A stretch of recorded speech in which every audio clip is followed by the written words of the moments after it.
A lo mejor la respuesta que te voy a dar no es política, pero es lo que yo estoy pensando. Y te la voy a dar a cualquier riesgo. Mira, ya la represión no es solamente política, que ya es incomprensible e inaceptable. Hoy, por ejemplo, agarraron a 5 muchachos de Voluntad Popular en Guayana, que estaban repartiendo un volante, que repartan el volante que les dé la gana, diciendo lo que sea. Parece que estaban llamando la atención sobre la audiencia de apelación, supuesta audiencia de apelación que debería tener lugar mañana en el caso de Leopoldo, que yo estoy seguro que no va a haber audiencia y la van a seguir montando en la bicicleta. Pero si tú no comprendes la represión política, porque es inaceptable que a un manifestante pacífico lo repriman, lo rapen, le pongan uniforme de presidiario y lo tiren en una cárcel común a exponerse a cualquier tipo de atrocidad que se puede cometer en los penales ordinarios, más todavía es difícil de entender que te repriman a quien está haciendo una cola porque necesita comprar alimentos. Y eso está ocurriendo, no aquí, en todas partes. Raquetea la guardia, a las 3, a las 4 de la mañana la gente que está haciendo cola y se la llevan presa. Les quitan la cédula, no le dan razones. Eso no ocurre solamente aquí, ocurre en todo el país. Caen a palos a la gente.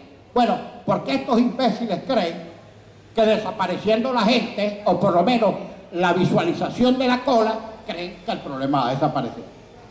Bueno, y el problema está ahí. No solamente está intacto, intacto no está, el problema sigue creciendo. ¿A dónde puede llegar? Nadie lo sabe. Ahora puede haber un estallido, puede haber un motín. Nadie quiere un estallido social porque tú sabes cuándo comienza y por qué, pero no sabes hacia dónde deriva, por dónde coge. Eso no se puede encauzar. Por supuesto que como venezolano le tengo temor y siento angustia por un posible estallido, pero todas las circunstancias están dadas para que haya un estallido.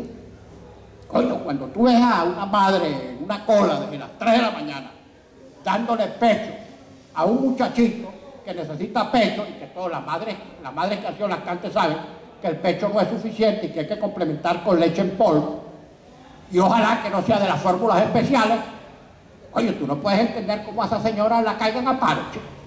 El adulto quizás tiene alternativa, pero ¿qué alternativa tiene un niño lactante si no es la leche de la mamá o la leche en polvo?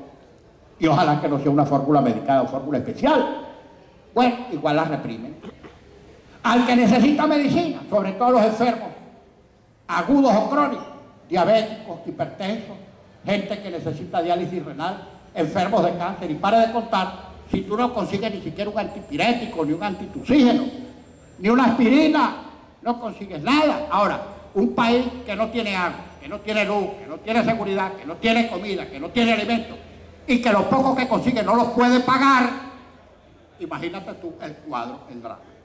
Ese es el paisaje. Yo sinceramente no sé para dónde pueda coger esto. Lo que sé es que si esta caldera sigue cogiendo presión, aquí puede haber un reventón, y yo estoy seguro que ese reventón va a ser malo para todos los venezolanos. Contestado.